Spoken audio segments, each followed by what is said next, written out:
Olá, meus irmãos, nós recebemos aqui na igreja uma família missionária e eles contaram pra gente várias histórias incríveis dos campos missionários que eles já tiveram, no Sudão, na Índia, no Egito, enfim. Agora eles estão indo para Guiné-Bissau e contaram também das suas expectativas. Então foi um bate-papo super leve, muito participativo, a igreja pôde enviar perguntas, participar diretamente. E esse papo ficou registrado e você vai conferir agora, pode rodar. Vou começar fazendo o seguinte, Dr. William, vocês se apresentam e já vou deixar vocês embolarem um testemunho que vocês queiram contar, alguma coisa interessante, pode ser? Vocês estão aqui, vocês estão livrão, é como se a gente estivesse batendo papo lá em casa mesmo. Tá, obrigado, Dodô, obrigado à igreja. A gente está aqui com vocês e compartilhar um pouco, conhecer pessoas aí abençoadas, que nos abençoam. E a gente vai apresentar aqui, eu vou apresentar a família e depois eu deixo ela compartilhar alguns testemunhos. Deixo não, né? Ela vai compartilhar porque eu sou prolixo, né? E aí ela é mais objetiva que eu e vai ser mais rápido. Nós somos missionários da Junta de Missões Mundiais e somos casados há 14 anos e temos 3 filhos. Nós estamos também acompanhados dos nossos amigos aqui, a Paula e o Estênio. Eles também são missionários. A Paula foi missionária comigo na África, ainda na nossa juventude. Ainda somos jovens, né? Mas no início da juventude, né? Nós somos missionários na África e eles são missionários, aliás, foram missionários da Igreja da Orla em Cafarnaum, no interior da Bahia. E hoje eles estão liderando a juventude ali da Igreja da Orla. Mas nós aqui somos missionários da Junta. Eu já trabalhei, como eu disse, na África, ainda solteiro, e no Oriente Médio, e depois casado com a Carol, Salomão e Helena. Nós temos o Bento, que é o caçulinha. O Bento não foi, mas Salomão e Helena foram para a Índia com a gente. Salomão tem 10 anos e a Helena tem 9 anos. E essa é a mulher mais linda do mundo, a Carol. Ela é a minha esposa. E aí eu vou deixar ela compartilhar então com vocês. Ele esqueceu de falar que a gente é da Igreja Batista Central de Campinas, interior de São Paulo. Eu não sou campineira, vocês vão perceber pelo chiado. Eu sou de Duque de Caxias. E ele é campineiro e me levou lá para São Paulo. Mas pode passar o próximo slide? A gente teve a oportunidade de, como família, servir a Deus na Índia, no projeto da Junta que chama Meninas da Índia. São casas lares, a gente chama assim, aqui no Brasil é conhecido como acolhimento institucional, mas são casas lares lá, onde a gente tem meninas que foram resgatadas de um contexto de muita violência, ali em Kamatipura, uma zona de prostituição. Então essas meninas são retiradas pela polícia indiana desse contexto de violência e são entregues então para que a gente faça o cuidado delas. Então essas casas são 100% financiadas pela Junta de Missões, pelas igrejas batistas brasileiras, através da Junta de Missões Mundiais.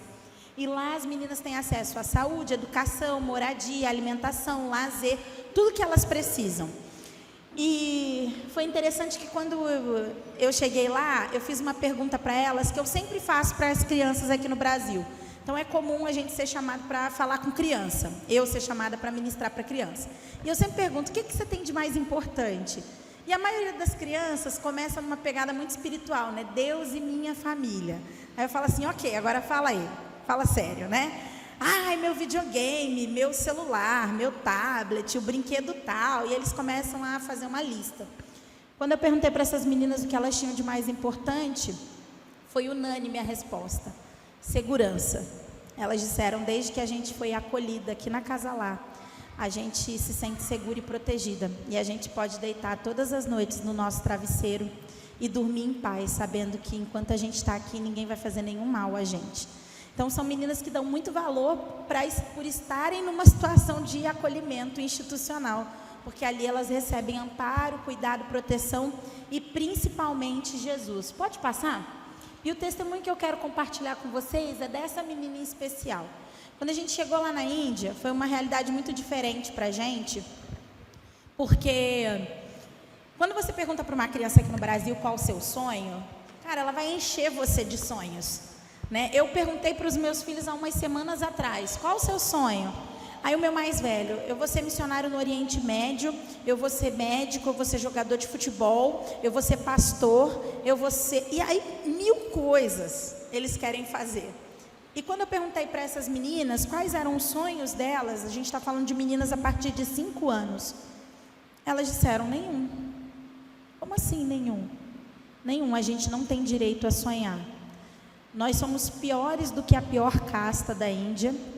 As nossas mães estão num contexto de violência e para a gente só resta viver a vida que as nossas mães vivem. A gente não tem chance de sonhar. A gente não pode.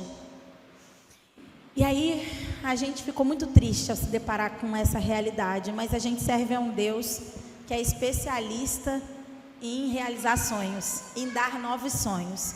E de fato, quando essas meninas começaram a entender o significado da salvação em Jesus, elas perceberam a vida nova que Jesus estava proporcionando a elas. E recentemente eu recebi essa foto.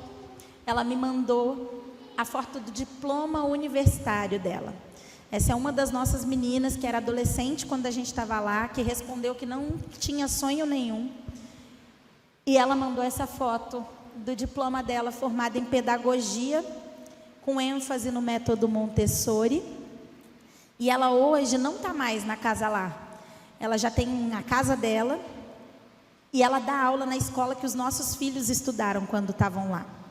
E quando ela mandou essa foto, ela disse assim: eu sei que você vai passar pelas igrejas batistas aí do Brasil falando da gente. Então mostra o meu diploma e agradeça a eles, porque é graças às ofertas enviadas pelas igrejas batistas que eu pude fazer a minha faculdade, que eu pude fazer a minha universidade, mudar a história da minha vida. E não só da vida dela, como também da mãe, porque ela conseguiu tirar a mãe do contexto de violência que a mãe estava, e hoje ela cuida da mãe dela. E ela é uma irmã nossa. Ela tem servido ao Senhor ali na Índia, ela posta vídeos, ela faz chamada de vídeo mostrando que está indo para a igreja, ela é envolvida com o ministério de dança da igreja dela. Então é muito bonito ver os frutos daquilo que o Senhor tem feito ali na Índia, e é muito legal para a gente poder fazer parte do movimento missionário que é de Deus, e Ele nos convida como igreja a ser parte disso. Eu já tenho algumas perguntas aqui, ó. Como é criar filhos dentro de uma outra cultura completamente diferente, tendo seus próprios valores, sua própria cultura também, para poder passar para eles? Como é criar filhos? Criar filhos é um desafio em qualquer cultura, né, gente? Vamos combinar. Quem é pai e mãe aqui sabe disso, né? Criar filhos é um desafio. A gente ficou pouco tempo com eles lá na Índia, mas a gente precisou, na nossa casa, estabelecer que a gente ia manter a nossa cultura dentro do nosso lar. Então, a gente sempre falou com eles em português, a gente sempre apresentou a nossa cultura brasileira para eles, porque, inclusive, por mais que a gente seja missionário e esteja fora, eu não sei se é isso que Deus tem para a vida deles. Então, a gente sempre deixa eles prontos para viver no Brasil também ser uma opção, prepará-los para a nossa nacionalidade, se esse for o desejo deles. E com relação à cultura indiana, por exemplo, e agora o novo que a gente vai viver lá na África, a gente entende que precisa aprender alguns aspectos culturais. Então, na Índia, por exemplo, eles aprenderam a comer com as mãos. Então, quando a gente estava na casa das meninas do projeto, eles comiam com as mãos. Quando a gente estava na nossa casa, eles comiam com talher, porque é um hábito cultural nosso. Então, a gente sempre tinha esse cuidado de respeitar a cultura do outro, mas não deixar com que eles não aprendam também da nossa cultura. E tem muita literatura boa que ajuda a gente. Então, para esse novo tempo de África, que já é uma terceira cultura completamente diferente, porque lá a gente aprendeu a lidar com o hinduísmo, com uma religião diferente, um clima diferente, hábitos culturais diferentes. Agora a gente vai para a África, que é outro contexto novo para todo mundo. Eu estou lendo bastante, e aí eu li um livro muito bom, que é Famílias em Direção ao Campo, como preparar os filhos para um novo contexto cultural, e o outro é Criando Filhos de Terceira Cultura, que são crianças mesmo, que são de uma cultura, os pais, e vão para uma outra, e ali precisam se adaptar. Mas é a graça de Deus, e graças a Deus a gente tem muita alegria em servir a Ele, e os nossos filhos experimentam disso também. Então, para eles é super legal aprender uma língua nova, comer uma comida diferente, vestir uma roupa. A Helena, eu falei assim, eu vou levar umas roupas suas na mala. Ela virou para mim e falou assim, não precisa. Eu já vivi a vida inteira usando roupa brasileira. Agora eu vou para a África, eu quero usar roupa africana. Então, para eles é bem legal fazer parte desse processo. Que legal. A gente se conheceu no Retiro de Líderes. Aí teve uma história também com o Salomão, né? O pessoal tá tentando arranjar ventilador, acho que era colchão e tal. E o Salomão falou, rapaz, eu sou filho de missionário, fica tranquilo. Deu na gente, sim, cara. Vocês verem, mesmo. Gente, olha, isso aqui é legal. Querem que vocês... Eu não sei se você pode fazer isso. Mas se não puder, você fica tranquilo. Elencar a pior e a melhor comida que vocês já comeram. Em aspecto de campo. Como eu vivi em 3 países, praticamente... Você vou falar os países que você viveu? Sudão, Jordânia e Índia. Mas eu posso falar que, assim, a pior foi no Sudão. Não que o Sudão só tem muita comida boa lá, porque tem comida árabe e tudo, mas é porque é o contexto em que a gente estava, né? A gente morava num campo de refugiados e não tinha infraestrutura, população bem abaixo da linha da pobreza, então eles comiam o que eles tinham e a alimentação básica da maioridade da etnia que tinha ali naquele campo de refugiados. É uma comida que se chama, são 2 na verdade, quícera e acida. É tudo feito com farinha de trigo, mas lá não, por exemplo, assim, eles preparavam aquilo, farinha de trigo, com a acida, ela parecia uma massa de pão. E ela não era assada. E aquilo ali eles faziam, ela era um pouco azeda. E aí às vezes eles guardavam numa lata e não ficava na geladeira. E ficava ali 2, 3, 4 dias. No primeiro dia, porque não tinha energia naquele local. Então no primeiro dia já era difícil comer. No terceiro, 4º dia, então, mas assim, só que o ser humano se adapta, ele se acostuma, né? Porque era o básico ali do que aquela população, aquele grupo, aquela etnia comia. Então foi muito difícil. Eu falei para o Dodô que tinha comida, que assim, o primeiro dia que eu fui comer isso, eu coloquei na boca e eu falei assim, eles colocam um molhozinho de quiabo em cima. E é com as mãos, né? Porque não usa talher, então a gente... eu sei que a gente está vendo as caras aqui, mas eu quero já deixar aqui, ó.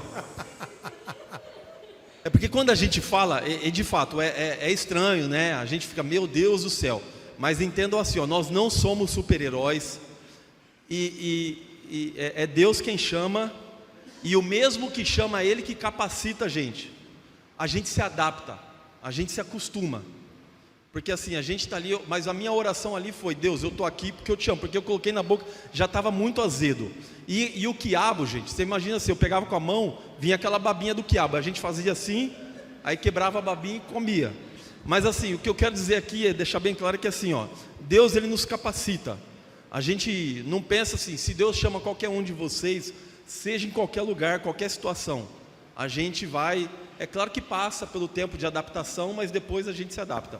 E a melhor comida... Não, para mim ainda, a melhor comida é uma árabe, que eu fui comer na Jordânia, que a Jordânia é Amã, tem mais condições, é Oriente Médio, né? Então chama mansaf. Mansaf é um arroz com creme de leite, com amendoim, ou pode ser carne de carneiro, ou pode ser frango. E é uma montanha assim, e a gente vai comer ali, os homens ali juntos ali, mas é uma delícia. E tem algumas outras coisas a mais que eu não me lembro, mas o básico é isso, é arroz com creme de leite, amendoim, ou carneiro, ou frango. Na Índia eu não comi nada ruim, assim. A comida lá é muito boa, é muito apimentada, mas é muito gostosa, muito saborosa. Para mim a melhor comida era um arroz também que tinha lá com frango, bastante especiaria, e ele era bem picante, aí você comia junto com um molhozinho de iogurte natural e limão, bem refrescante. Então quando você misturava os dois, era a combinação perfeita, assim. A comida na Índia é muito boa. E a preparação na Índia é aquele jeito que a gente vê na internet mesmo? Se você, meu irmão, tiver curiosidade, depois você olha na internet lá, como é preparar comida na Índia. Comida de rua na Índia é daquele jeito mesmo, cara? comida de rua na Índia não é só isso, né? Não, tem alguns exageros em alguns vídeos aí que a gente... Eu, pelo menos... Alguns... Só antes de interromper. Eu vi, um amigo meu mandou para mim e perguntou, isso aqui é real? O cara preparando embaixo no sovaco. Aí eu falei, não, isso aí eu... Eu não sei se vocês já viram um videozinho que ele está preparando ali uma massa e coloca no sovaco e faz assim. Eu falo, não. Isso a gente nunca viu onde a gente estava. A gente não sabe no país inteiro como é, né? Onde estávamos, nunca vimos. Como eu imaginava quando a gente foi para a Índia que eu ia viver minha vida inteira lá. Eu fui com essa cabeça, assim, tipo, eu vou viver minha vida inteira aqui, então eu tenho que viver a experiência por completo. Então eu ia muito nas barraquinhas de rua comer. Tinha a experiência de depois ficar 7 dias reclusa, ficava, mas o tempero é muito gostoso, a comida é muito saborosa. Então, eles têm hábitos de higiene diferentes do nosso. Aquilo que para a gente é anti-higiênico, para eles em algum aspecto não. O brasileiro é o povo mais higiênico do mundo. Do mundo. É verdade. Então, por exemplo, na cultura indiana, eles não usam papel higiênico. Eles usam a mão esquerda. Isso na água, Ásia, né? e Oriente Médio é comum. Então é uma garrafinha com água e a mão esquerda para você se limpar. Por isso que nunca você pode cumprimentar alguém com a mão esquerda, só com a mão direita, porque é ofensivo. Essa é a cultura deles. E a gente tem a cultura do uso do papel higiênico. Para a gente é nojento você lavar a mão, usar a mão para se limpar. E aí eles falam assim, não, porque a gente limpou, acabou, foi embora. Lava bem a mão com sabão, acabou. Nojento são vocês que ficam convivendo com aquele negócio sujo no lixo. Aquele negócio fica ali no lixo, você fica exposto àquilo. Isso que é nojento. Então, você vê que é visão mesmo de mundo, assim. E é interessante aprender isso. Então, eles não têm... uma coisa que eu achei muito engraçado. Quando o Salomão fez aniversário lá, a gente fez uma festinha de aniversário para ele. E teriam alguns brasileiros e indianos. Então, eu fiz comidas brasileiras e a gente encomendou comidas indianas. E a gente encomendou um salgadinho, que é tipo uma esfirra muito gostosa, chama samosa. Aí o Curumim foi lá na padaria buscar samosa. Quando eu abro a caixa assim, elas todas embrulhadíssimas, quentinhas, em jornal. É uma característica da cultura. Minha amiga foi ter bebê lá, disse que o médico esterilizou todos os equipamentos para o parto. Aí quando ela olha assim, ele abriu um jornalzinho assim, ó, pôs tudo para secar em cima do jornal. Maravilha, maravilha. Vou só olhando para a galera que tem chamado aqui, como é que tá a carinha deles. É brincadeira. Ó, gente, vou dar lugar para quem está aqui presente. Alguém quer fazer alguma pergunta agora? Já levanta a mão enquanto eu vou lendo, para eu ver, que aí a Sara ou o Gessi vai levando o microfone para vocês. Tá bom? Se quiser fazer pergunta. Senão eu vou ler aqui na internet. Beleza? O que eu tenho mais aqui assim? O que o missionário faz por lazer no campo? É verdade que vocês ficam 24 horas orando de joelho? Essa é uma pergunta, eu sei que parece assim, né, simples, mas a gente realmente cria uma ideia de um missionário. Assim, o que vocês fazem por lazer quando vocês estão na Índia com os filhos de vocês? Não, a gente é pregando o dia todo, todos os dias, e de madrugada orando. É brincadeira, gente. O missionário é um ser humano como qualquer outro. Nós não somos anjos, não somos seres celestiais ou a quarta pessoa da Trindade. A gente tem as mesmas necessidades que qualquer outra pessoa. E a gente, apesar que aquela foto, né, você olhando a família, algumas pessoas pensam assim, né? Nossa, que família linda, né? Olham para as crianças e pensam assim, filho de pastor e missionários, né? Devem ser anjos, e não são. São crianças como qualquer outra criança. Precisam ser corrigidas, disciplinadas. E o missionário também. É claro que assim, de acordo com o país, na Índia tem cinema, a gente ia no cinema.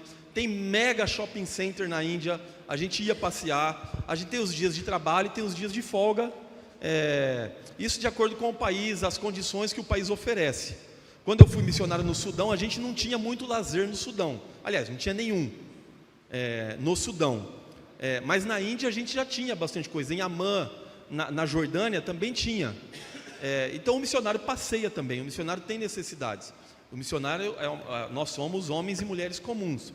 Mas a questão espiritual, a gente precisa ser crente lá como a gente é crente aqui, ou a gente tem que ser crente aqui como a gente, enfim, e vice-versa. A gente, claro que a gente fala que é Deus quem chama, Deus pode levar qualquer um, mas desde que seja crente, convertido e que entenda esse chamado. As lutas, as batalhas são diferentes, mas também muitas são semelhantes, e a gente precisa orar como a gente precisa orar aqui.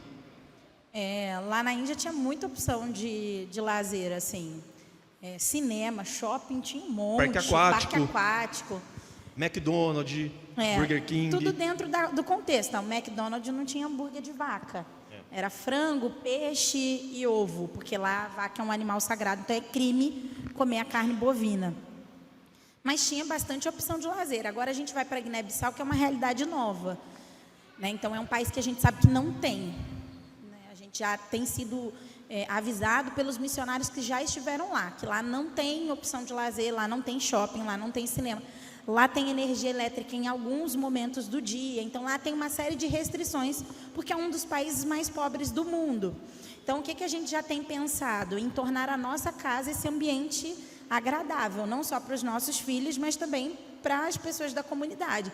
Então, a gente já tem uns 68 jogos de tabuleiro para levar, que a gente gosta muito de jogos de tabuleiro.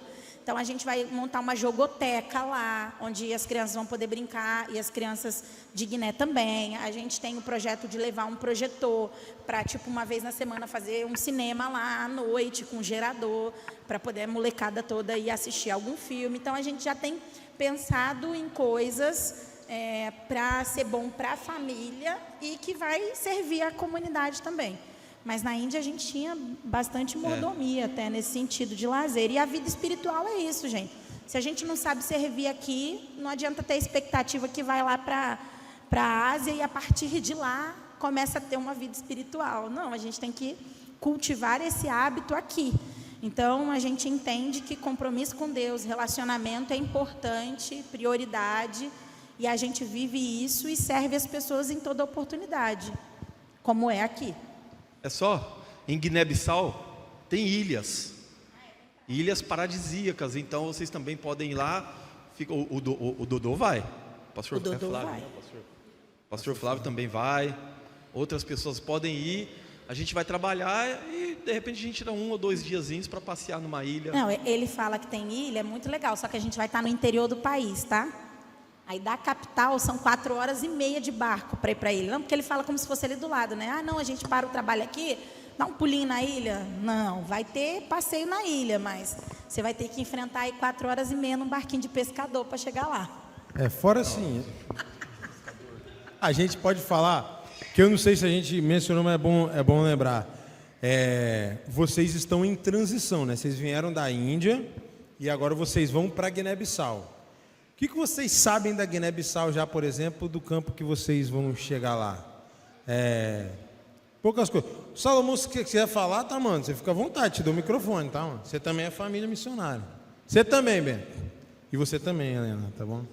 A gente não sabe muito de Guiné, a não ser aquilo que a gente assistiu no YouTube e que outros missionários compartilharam. A gente sabe o que não tem na Guiné.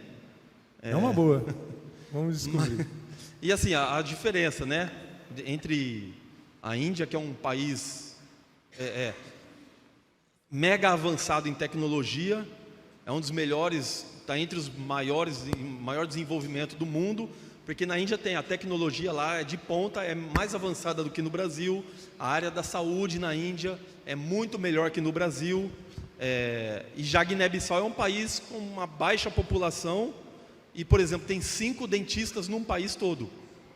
E a Carol Mas sabe graças a Deus. Eu não pesquiso muito, porque senão eu desisto. Então eu deixo para eles. Não, assim, o que a gente já sabe de Guiné-Bissau? Deus tem senso de humor, né? É isso que ele falou. Tirou a gente do maior país do mundo e está mandando para um dos menores, dos países com mais tecnologia e inovação científica, está mandando para um que não tem nem energia elétrica. Mas o que eu já sei de lá são informações que outros missionários vêm trazendo para a gente ir preparado mesmo. Mas aqui no Espírito Santo eu fui em 4 igrejas que tinham guineenses, que estão estudando aqui no estado, assim. E foi muito legal poder conversar com eles e ouvir deles, das necessidades da sua nação, assim. E uma das últimas igrejas que eu conversei, ele está fazendo doutorado aqui no UFES, em saúde coletiva e saúde da família. Ele é formado em enfermagem. E ele disse assim: Guiné-Bissau hoje é um dos países com maior incidência de tráfico humano de crianças para tráfico de órgãos e para exploração sexual. Porque tem muita criança, é muito pobre, então a galera vai lá e rouba a criança e leva embora, assim, com muita facilidade. Esse é um ponto. Outro ponto que ele trouxe é da necessidade de oferecer coisas com mais substância, assim. Ele usou o seguinte termo, ele falou: as pessoas olham para a África e parecem que a gente é aquém, que a gente tem menos qualidade intelectual, que a gente tem menos disponibilidade para aprender, então que qualquer coisa tá bom, porque é um povo tão pobre, tão carente, então eu vou lá e ofereço. Ele falou: não, a gente precisa de gente capacitada, gente estudada, gente instruída, gente disposta a oferecer o melhor de produção de conhecimento para o nosso povo. Então essa é uma realidade. Guiné-Bissau, a gente sabe também que é um dos destinos da África para rituais de cura espiritual, para busca de curandeiros, feiticeiros. Então é um país que tem essa força muito grande ali. Então vai gente da África inteira para lá buscar esses rituais de feitiçaria mesmo, para cura. Então a gente sabe que essa é uma demanda e a gente carece muito de orações nesse sentido, porque a gente sabe que lá é bem intenso isso. Mas é um país lindo, de um povo muito acolhedor. Todas as pessoas que a gente conhece, que já foram missionários de curto prazo, de longo prazo em Guiné-Bissau, falam: vocês vão amar aquele país, vocês vão querer ficar lá para sempre, vocês vão ser muito bem recebidos. É um povo amistoso, que gosta de receber gente diferente, que gosta de receber conhecimento novo. E aí eu vou dizer o que a Helena disse num rolê que a gente estava de família. Eu fui para o banheiro, o Curumim ficou com eles, e a gente ido no cinema. E eles gostam muito de assistir filme. E aí ele começou: você sabe, né, que Guiné-Bissau não tem cinema, que Guiné-Bissau não tem shopping. E aí foi listando tudo que não tinha, né? E aí a Helena pegou e falou assim: eu sei que Guiné-Bissau não tem nada disso, papai, mas lá tem um povo que precisa ouvir de Jesus. E Deus quer usar a nossa vida para isso. Então, vamos lá para Guiné-Bissau, né? Deixa eu me recompor aqui depois dessa.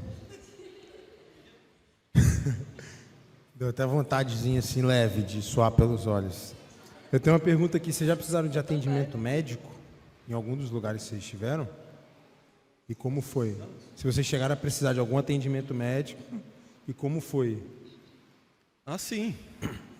No Sudão, como a gente tem que conviver com o povo ali, se adaptar, a gente tem que comer como eles comem, comer o que eles comem.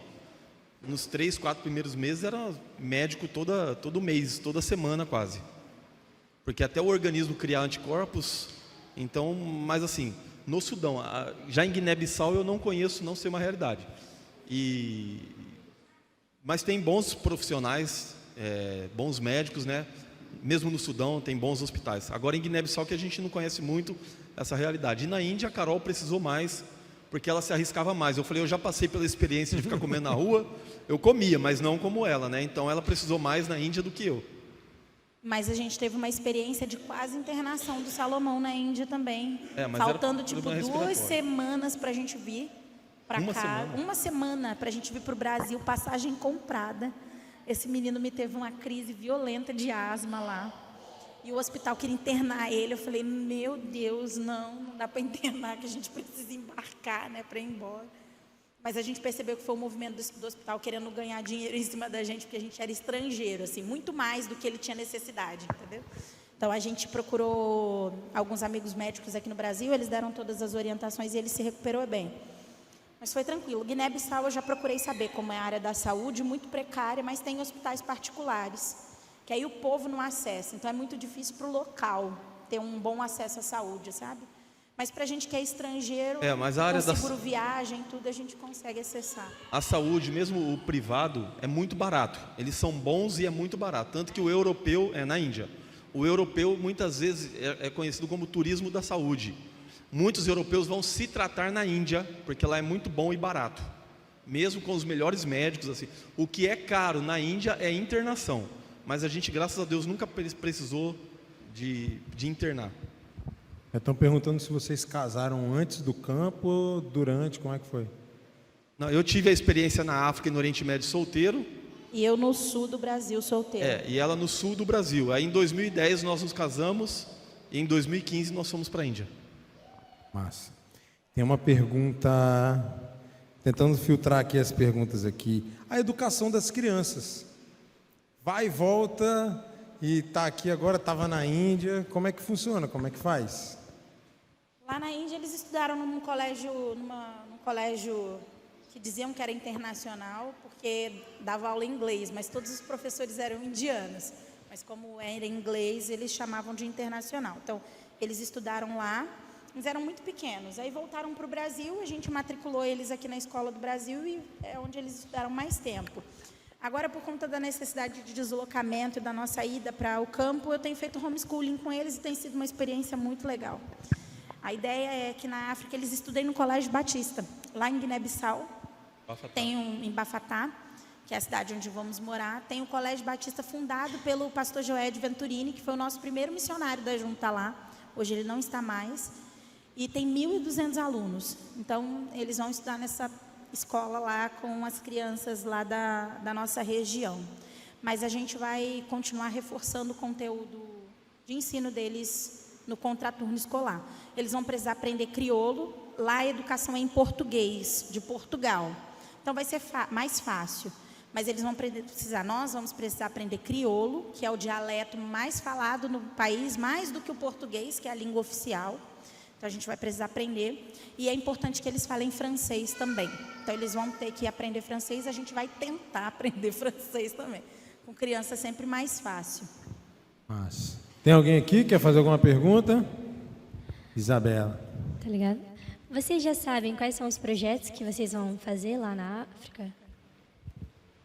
Assim, a junta tem uma ideia do que a gente vai chegar e fazer, mas chegando no país também a gente precisa conhecer as necessidades. Mas assim, basicamente é trabalhar com plantação de igrejas, a Carol com projetos sociais. É que no primeiro momento, provavelmente a gente vai se dedicar a apoiar o que já tem e se aculturar e aprender o crioulo, para depois começar a pensar no desenvolvimento de projetos. A gente já tem direcionamentos, então esse de plantar a igreja e treinar líderes é um direcionamento que a gente sabe que a gente vai precisar se envolver.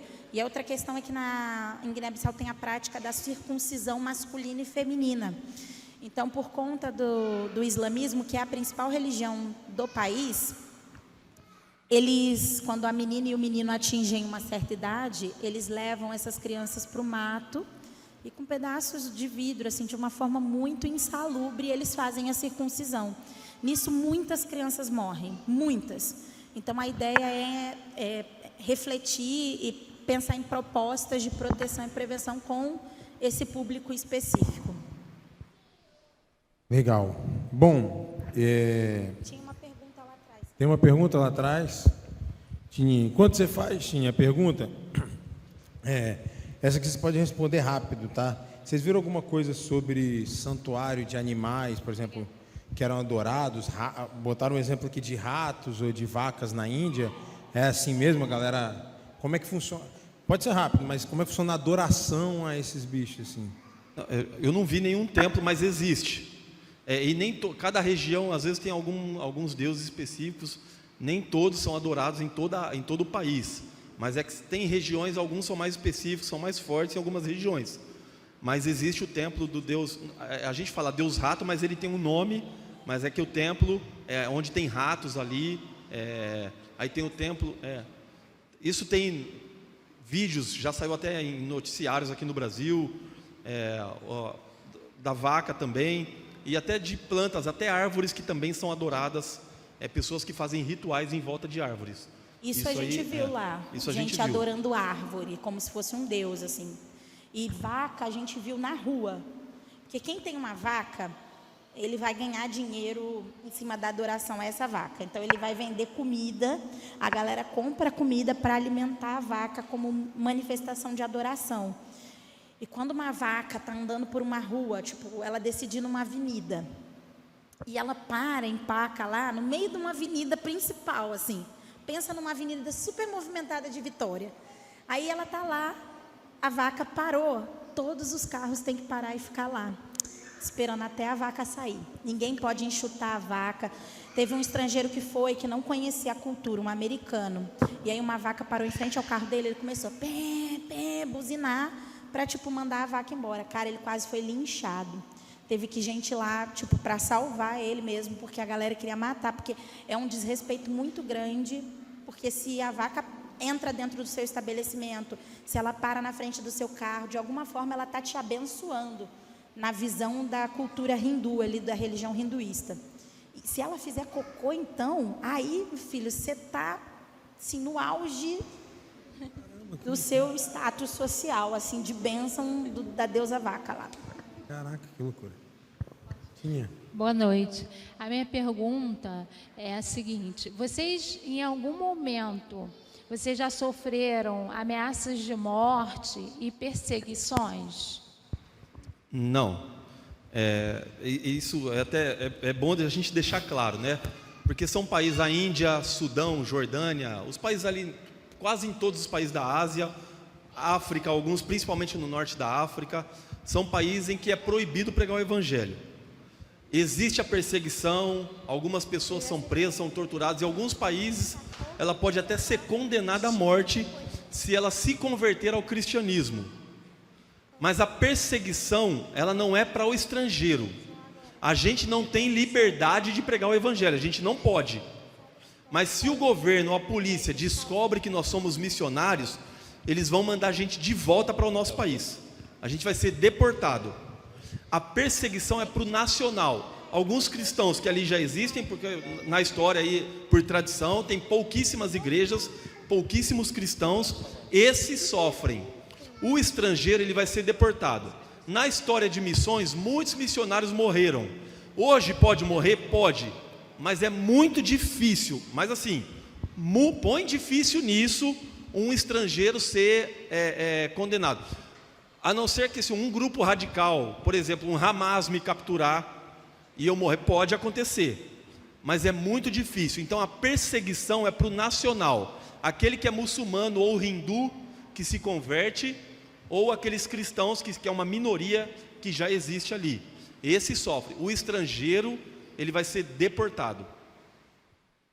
É claro que, como eu disse, na história de missões muitos morreram, mas no século 21 a gente tem as relações diplomáticas. Eles não podem pegar um estrangeiro, torturar. Então assim, é muito difícil. Então quando a gente ouve algumas pessoas falando, é bom a gente sempre deixar claro para a igreja. Porque quando eu tive o chamado missionário ainda na adolescência, eu ouvi alguns missionários falando da perseguição, eu falava: Jesus, o senhor me chamou, mas eu não quero ir não, né? Porque se a gente ficar falando da perseguição e não deixar claro, é claro que quando eu fui para o Sudão, a minha mãe quase morreu aqui no Brasil. Foram falar para minha mãe que eu ia morrer no Sudão, porque o Sudão é perigosíssimo, né? Mas é perigoso para o nacional. Não tem mais pergunta não? Só fazer um pedido. Cis, você não dá uma moral para as crianças que estão lá fora, não?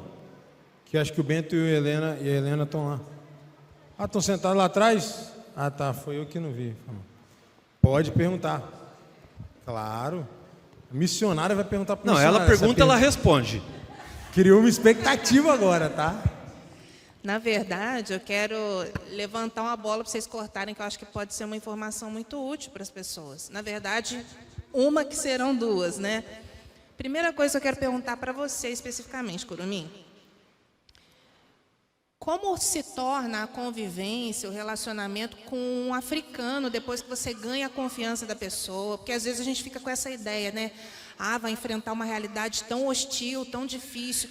Mas como que é depois que você ganha a confiança de um africano e na medida em que as portas se abrem, como essas pessoas recebem o evangelho? Essa é a primeira pergunta.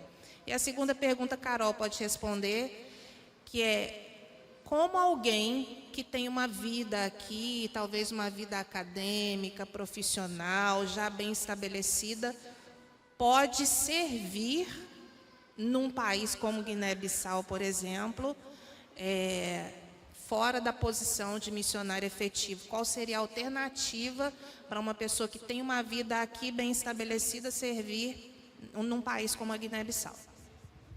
Tá, eu vou tentar ser objetivo aqui e sucinto, né?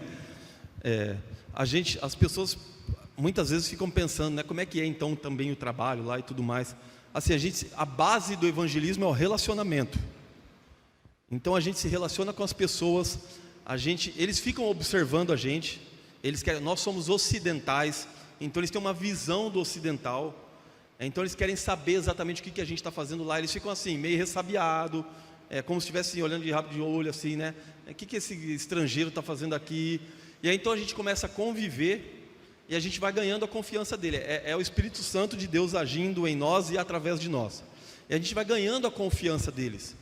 E tanto o africano quanto o asiático, eles são bons de relacionamento, eles são festeiros, eles gostam de conversar, de ter uma boa amizade. Então a gente vai ganhando a confiança deles, e aí então a gente vai tendo a oportunidade também de compartilhar, de pregar o evangelho. É claro que primeiro é o testemunho. Como a gente não tem a liberdade de pregar, a gente, como eu disse, é relacionamento. Então a gente vai se relacionando de forma que, isso no Sudão, principalmente no Sudão, as pessoas vinham até nós, e na Jordânia também, mas elas vinham perguntar, questionar a nossa fé, porque assim, eles sabem que nós somos cristãos, mas eles não sabem o que é, assim, na essência, o que é ser cristão. Então por isso que é uma razão deles também ficarem assim, eles são cristãos, mas eles não sabem o que é. Então a gente vai se relacionando, vai demonstrando o amor de Jesus ali, com o testemunho, compartilhando ali com eles, convivendo. E aí então a gente ganha a confiança deles.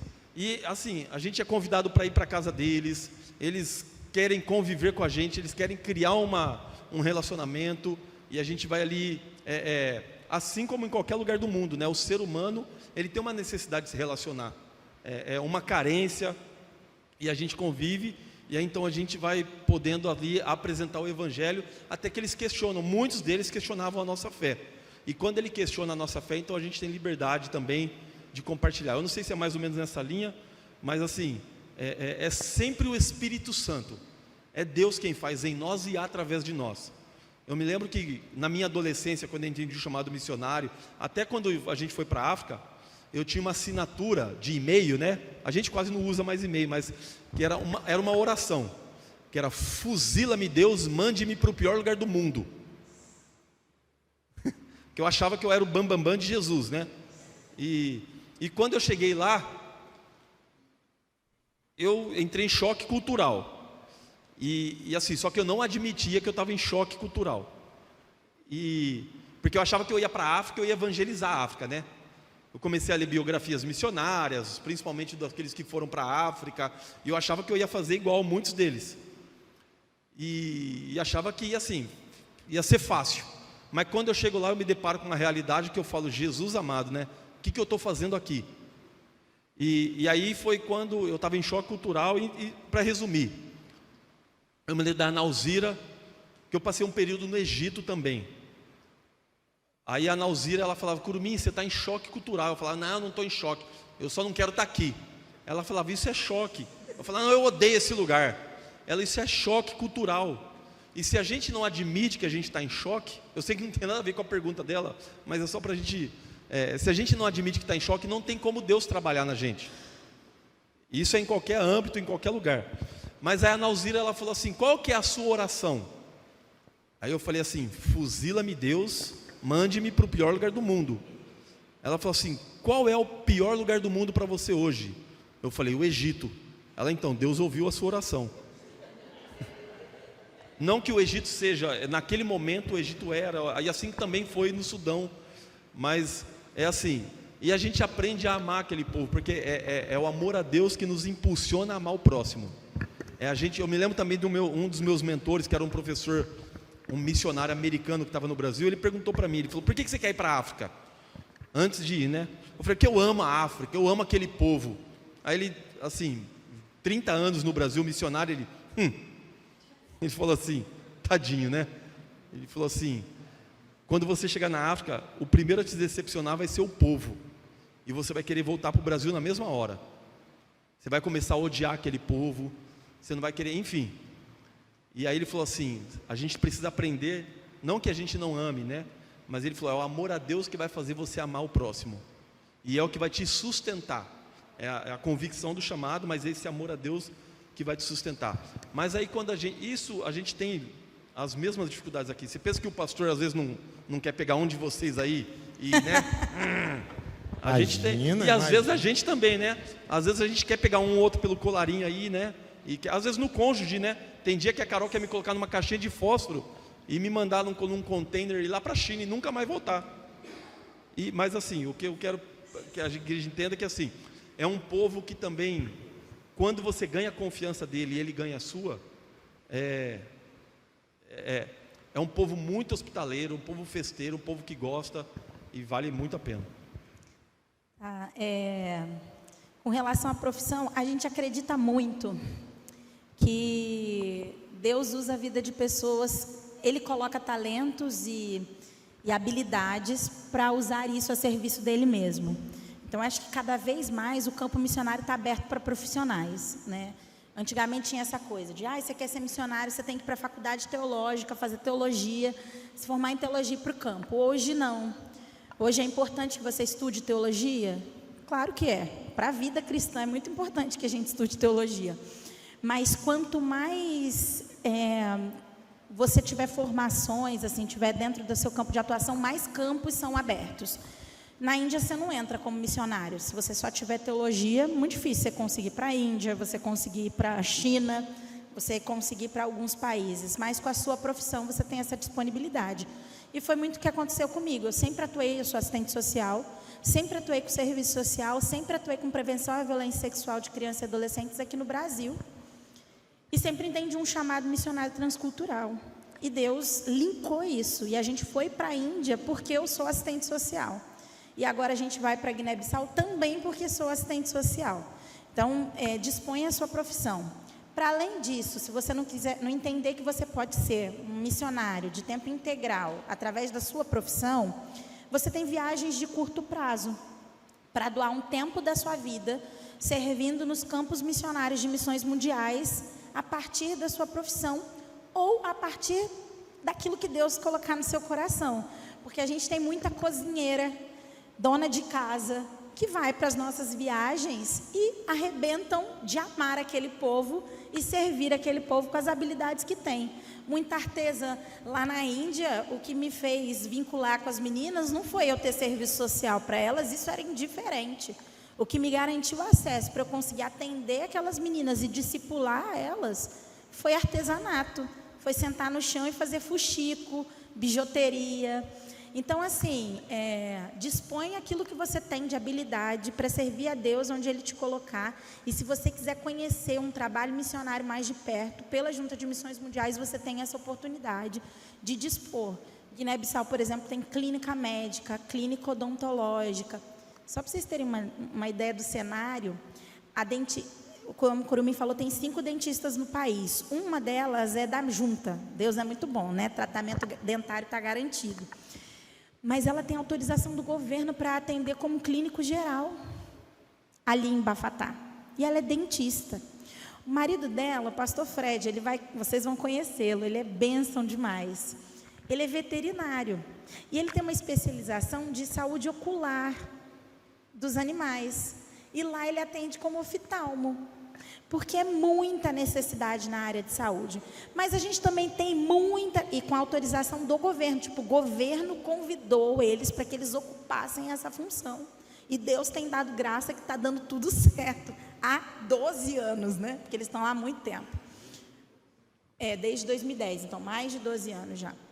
Então, assim, dispõe a sua vida. Lá a gente já sabe que o Colégio Batista precisa de capacitação para os professores. Então, assim, cara, eu sou pedagoga, eu trabalho treinando gente aqui. Será que eu sou útil? Muito útil, muito útil. Então, não tem profissão que Deus não use para a glória dele. Não existe. Qual é a profissão certa para ser missionário? Todas. Qual que é a profissão? A que Deus deu para você é a profissão certa para você ser missionário, aonde Ele te colocar. Você abriu a Bíblia aí, você quer falar alguma coisa? Eu tenho muitas perguntas aqui, hein, gente, mas a gente não vai ter tempo de fazer A todas. gente tenta ser mais objetivo. Não, a gente vai ter tempo de fazer mais. Na verdade, assim, vou fazer a última, tá bom, pastor? Estão perguntando sobre algo sobrenatural ou miraculoso que vocês já presenciaram. O que de mais marcou, assim, no campo missionário com vocês? Eu vou dizer de uma experiência que não tem a ver com cura, assim, mas para mim foi algo que foi milagre de Deus, assim. A gente estava na Índia, país fechado para o evangelho, visto de estudante, e a nossa escola que viabilizou o visto, ela era uma escola hindu. Então, era uma escola que todo Deus tinha festival, apresentação, tudo. Um dia a coordenadora me chamou lá na sala dela e falou assim: a Páscoa é um feriado cristão? Eu falei, sim. É importante para vocês? Eu falei, bastante. Então, no dia da Páscoa, a gente vai fechar a escola, vamos reunir todas as turmas aqui no auditório, os diretores vão vir, vai vir todo mundo, para você contar para a gente a história da Páscoa. Aí eu falei assim, pode ser teatro? Crente adora, né, um teatro de Páscoa, fala a verdade. Aí ela, pode. Aí a gente fez um roteiro adaptado lá, ensaiamos com uma galera. A minha sala ficou responsável pelo teatro. Então, assim, foi muito legal fazer esse processo com a galera da sala, porque aí o meu professor de inglês lá da escola falou, ele era cristão, ele falou assim, vamos fazer um negócio muito legal. Ele fez de madeira uma cruz para poder levar, e aí ele falou, vai ser um trabalho da sala, todo mundo da sala se envolveu, então eu tive que contar a história da Páscoa com detalhes para a galera da minha turma. E eu nunca vou esquecer, na hora que a gente estava dividindo os personagens, de um rapaz da Tailândia, ateu, falando assim, eu me identifiquei muito com esse Jesus, eu posso fazer Jesus? Aí tinha umas muçulmanas do Cazaquistão. Ateu ele. Ele é ateu, Eu me identifiquei muito com Jesus. Ele era ateu, esse rapaz. Me identifiquei muito com Jesus. Posso ensinar Jesus? Eu falei, pode. Aí tinham 2 muçulmanas do Cazaquistão. Gente, essa história me emociona. Eu queria chorar aos pés de Jesus na cruz. Posso? E aí a gente dividiu, fizemos o teatro, passamos cenas do filme Paixão de Cristo para a escola inteira, assim, num país fechado para o evangelho. E isso repercutiu muito, porque a galera vinha e falava assim, eu estou pesquisando, como é que eu não... A gente eu conheci pela primeira vez na Índia pessoas que nunca tinham ouvido falar da pronúncia Jesus, assim, isso para a gente é muito louco, né? Que a gente tem tanta liberdade, mas tipo, Jesus, que é isso?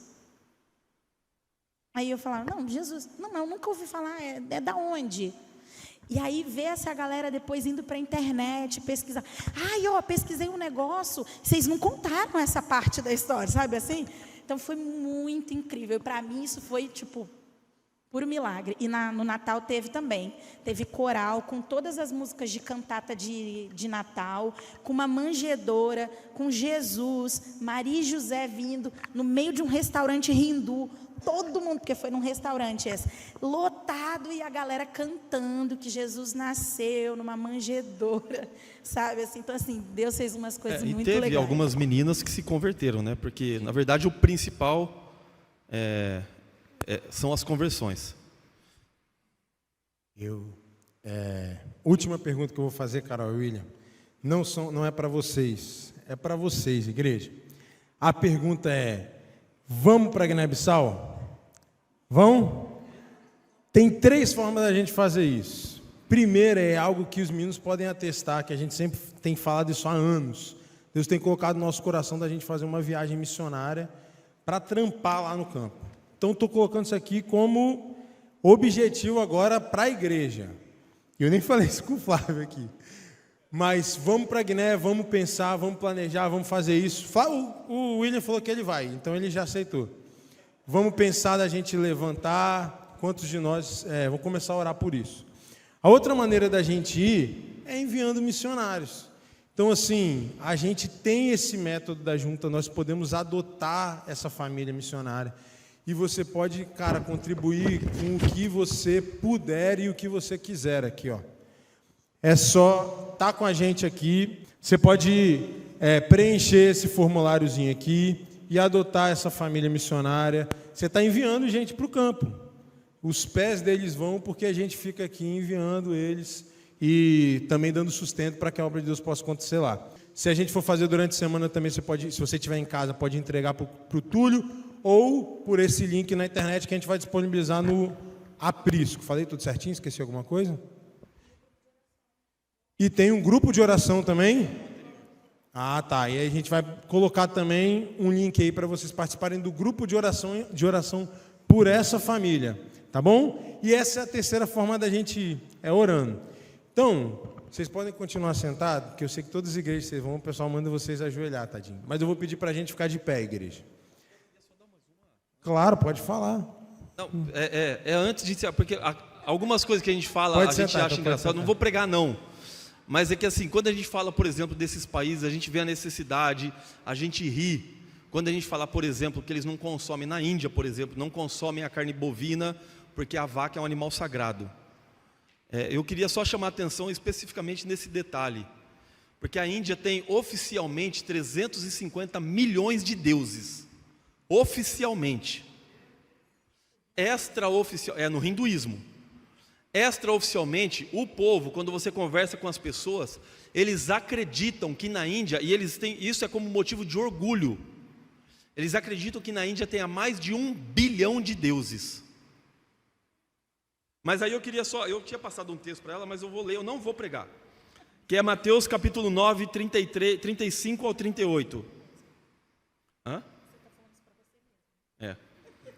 E percorria Jesus todas as cidades e povoados, ensinando nas sinagogas, pregando o evangelho do reino e curando toda sorte de doenças e enfermidades. Vendo ele as multidões, compadeceu-se delas, porque estavam aflitas e exaustas como ovelhas que não têm pastor. E então se dirigiu aos seus discípulos: a seara, na verdade, é grande, mas os trabalhadores são poucos.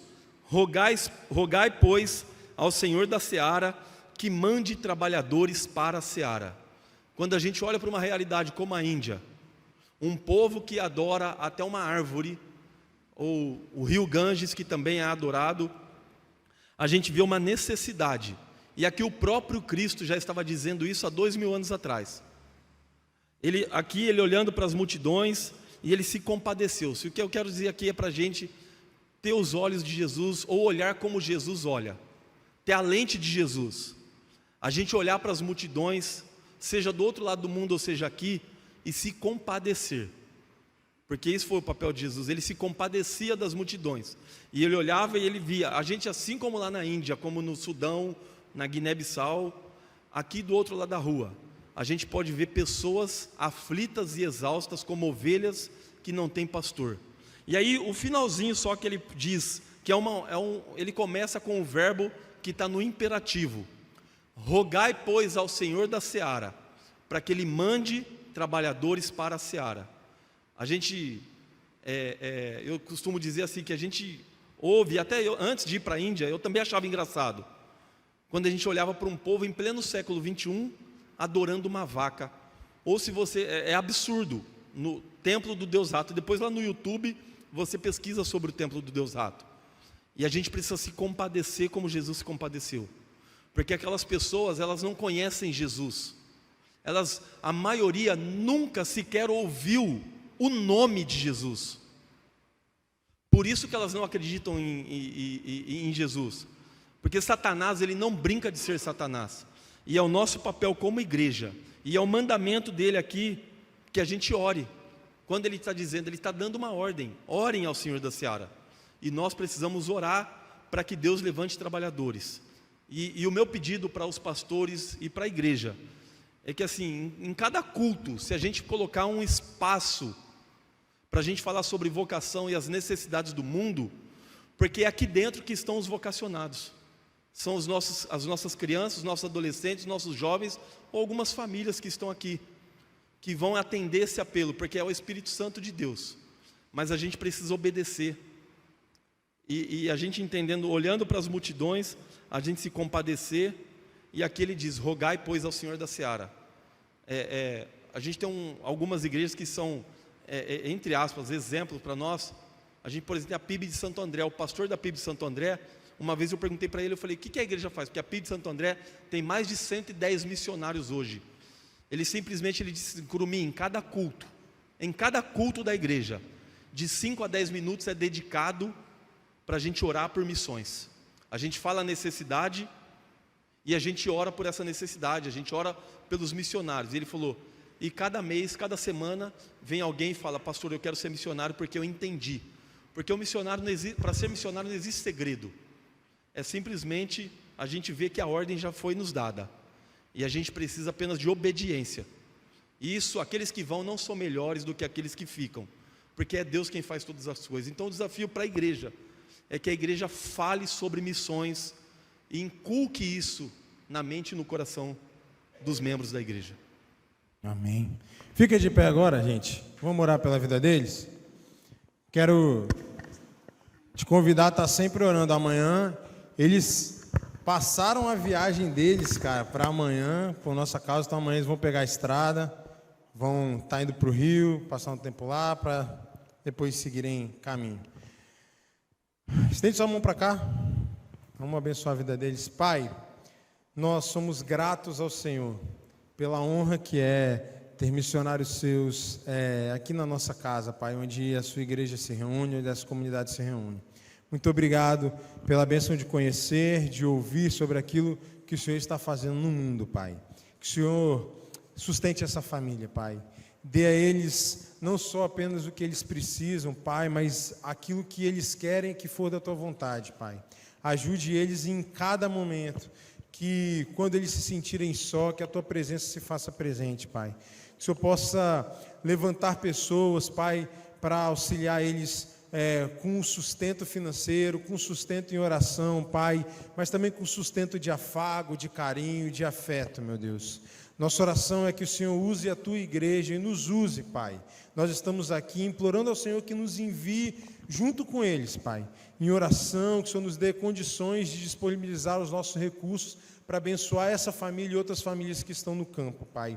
Que em nome de Jesus a Tua presença esteja com eles em cada momento do que eles viverem, em cada segundo da vida deles, Pai. Que eles jamais possam pensar ou elocubrar, Pai, ou sentir a Tua falta naquele lugar, Pai.